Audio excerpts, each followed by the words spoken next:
Jika dalam perjalanan safar ketika mengendarai mobil tiba-tiba terjadi kecelakaan karena kecepatan tinggi kemudian menyebabkan adanya beberapa penumpang yang meninggal dan luka-luka, apakah sopir tersebut berdosa karena ada korban? Jika diusut di peradilan, biasanya si sopir akan dihukum beberapa tahun penjara. Jika sudah dihukum, apakah dosanya sudah diampuni? Tentu dilihat di sini.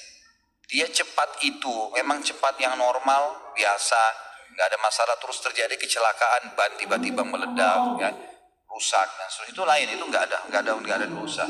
Tapi kalau dia maksudkan, memang dia maksudkan, dia sengaja melakukan, kan dia tahu niatnya. Kalau dia niatnya maksudkan, berarti dia menjadi penyebab dosa di sini. Ada yang mati, ada yang luka, ya dia berdosa. Pastinya begitu. Pastinya begitu. Kalau ada orang sudah dihukum di dunia karena perbuatannya, tetap kita kembali kepada hukum syar'i. Hukum syar'i menjelaskan kepada kita ada dua jenis dosa. Ada dosa yang berhubungan dengan Allah saja, zina, tidak sholat, tidak puasa, tidak haji. Antara dia dengan Allah.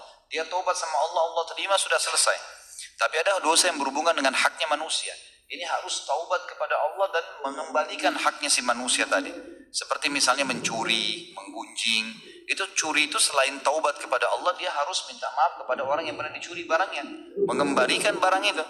Nanti ada bab dosa besar mencuri. Itu akan kita panjang lebar bahas insyaallah.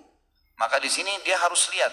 Kalau dia memang sengaja ugal-ugalan bawa mobil, balap-balapan, akhirnya dia lihat ada orang yang saingin di sebelahnya, kemudian dia ikut-ikutan balap, padahal dia menumpang, banyak penumpang yang sana. Terus kecelakaannya dia berdosa. Ada yang terbunuh, ya dia penyebabnya. Sama kasus tadi sudah kita berikan contoh-contohnya. Itu berarti dia dapat dosa di situ.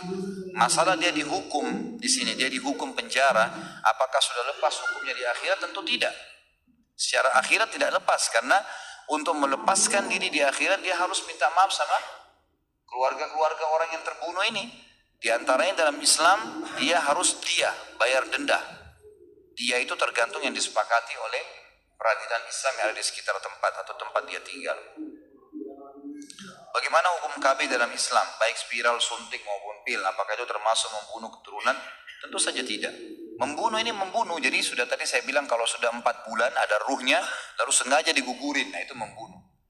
Kalau menggunakan spiral, menggunakan alat KB sebelum terjadi kehamilan, itu tidak ada masalah. Dalam banyak hadis, diantaranya hadis Bukhari, bahwasanya para sahabat mengatakan kami dulu berazal.